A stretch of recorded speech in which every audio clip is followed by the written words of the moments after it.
Picture this, if you will. A fox head on a man's head in a dress floating away on an iceberg from the pursuing Foxtrot band members. This was the civil separation of the band Genesis. They were going through a lot of changes, especially with wardrobe, and someone wearing a fox head, which was very, very, very, very, very good, I think. Don't you? Don't you agree? Dematerialize. Blow away, little dandelion. Becomes nothing. Now see here, the lyrics aren't about soup or love. Instead they're about things, saying things, meaning things, the issues, like telling your love that supper is ready. Huh? I like it. Don't you? What are you thinking of? The children. The children. What? What'd you say? So many generations have come and gone without hearing the magnificent vocals of the dusky, soulful Peter Gabriel. And he is magnificent. I mean, he's wearing a fox head. He's wearing a red dress. He's trying to get your attention, and still we don't pay attention. I say we pay attention here and now. So, what do you Let think? me get positioned first. Okay. What do you think? I was gonna ask you. My back hurts. I'm sorry. Well, I am trying to get positioned. This is a review, right? Okay. Now I'm genius. Now you can go ask the question. So how do you feel about the I think it's great! intro to Watcher in the Skies? Whoa! Wow. Spicy. I love chocolate, for one. And I love this too. Almost as much as I love chocolate. No, more. More. And I'm a big man. Look at me from the side. Do I look thinner to you? Sometimes I grow in these videos, sometimes I shrink. It's because I eat a lot of ice cream.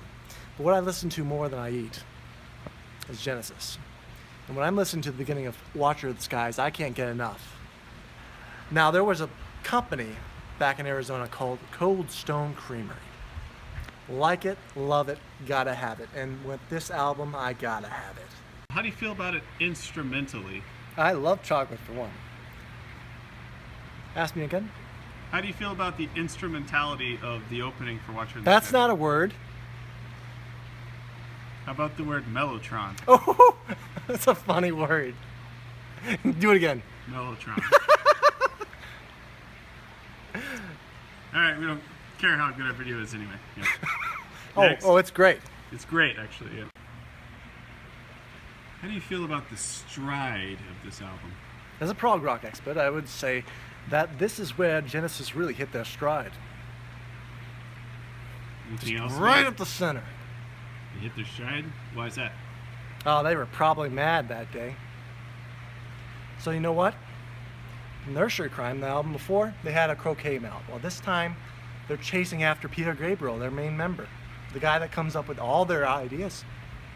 Except, you know what? Steve Hackett is brilliant instrumentalist. Tony Banks. Oh, that mellotron at the beginning of Watcher of the Skies. The way that they both build together. Legos, too. Mostly. And also, Phil Collins is one heck of a drummer. People underrate him. They think all he does is In the Air Tonight Against All Odds, You'll Be in My Heart. The last one was just a statement. Matt, you'll be in my heart. It's a weird thing to say to somebody. That's kind of morbid, you know, like you stuck them inside your heart. Ask me another question. So this album came out in 1972. Oh, yes. The same year as Close to the Edge by Yes. How does this compare to that album? Well, Close to the Edge had Close to the Edge and You and I believe another song, Siberian Katru. I can't say it right. Can you? If you can, you are a prog rock expert phenomenon.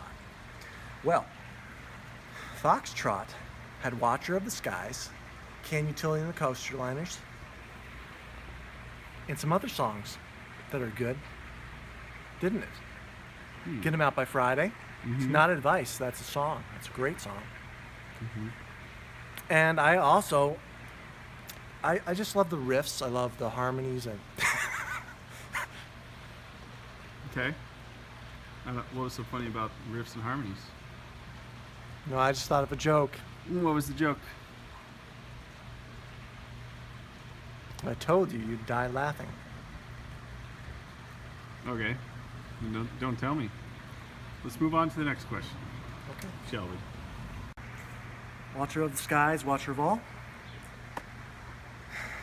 The Mellotron opening in the song is peerless. I mean, I haven't seen or heard a better Mellotron opening among any of their peers, which by that I mean King Crimson.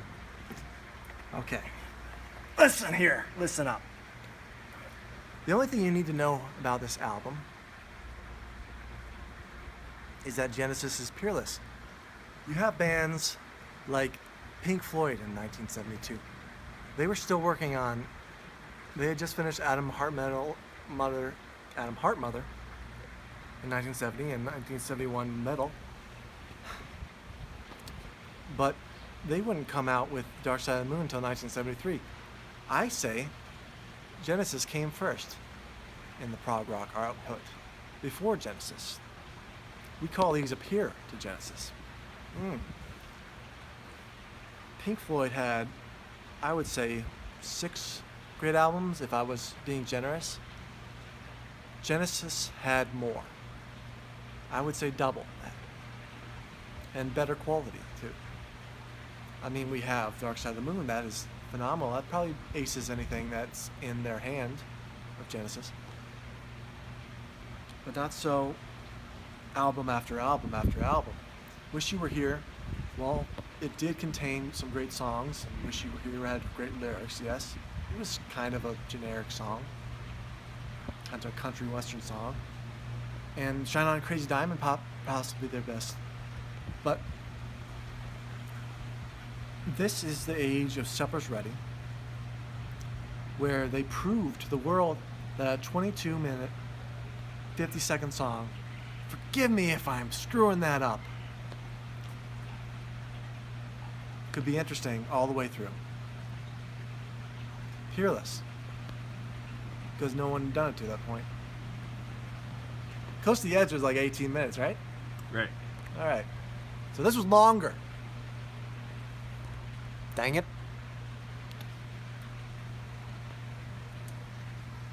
What we're trying to assess right here is if this is a good album. And I genuinely believe it is a 9.1 out of 10. High marks. It's a good album. I think that's a pretty good review. It's classic, actually.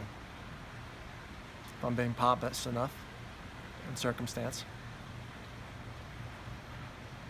Let's be serious for once. Would this be better if Phil Collins was singing on this album? Yes! Instead of Gabriel?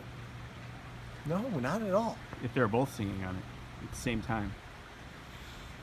Phil Collins had a very pure voice. I'll say that. But he hadn't yet developed his dusk, like the way that... Like his huskiness in his voice? Mm-hmm. The husk. Yeah. You know more than I. You should be doing the review. Let's turn it around. No. What do you think? Did he give it a listen? If you didn't give this album a listen, then you probably aren't going to know how good it really is. We'd love to put down links below where you can find this album. We don't want that to be blocked. We just want you to experience something that we experienced that we thought was where Genesis first came into their own. I know that the previous album, Nursery Crime, had the musical box. The album before that, Trespass, had The Knife. And those are great songs. Don't get me wrong. It's just that this album is where Genesis first came, and they proved to at least the prog rock community, because they can prove to the world when prog rock is hardly even spoken of anymore, that a 23-minute song can be done. Interesting from beginning to end. And all the other songs, classics. At least in a sense that they are cult classics. In fact, Supper's Ready, if you dare to give it a listen, because it is an experience, it's like a whole episode of Seinfeld, but a good one. Supper's Ready was listed on one of the greatest songs lists back then. They only didn't play it on the radio because of its length. Well, that's a tragedy. These are great songs. I'm particular to Watcher of the Skies. I love the bass, I love the mellotron, but you know what? Supper's Ready has everything Genesis can do in one song. It shows you but how good of a vocalist Peter Gabriel is, how good of a drummer Phil Collins is, how they can build, start, finish. Magnifique. That's not a other language. That's just a mess up English language. I was just trying to say magnificent. I messed it up. Well, see, so long, and know that we are prog rock experts. We're not prog rock theologians, so we don't think these people are gods, but they are pretty darn near perfect. So we say darn instead of damn. Well, so bye. It's bye. It's bye.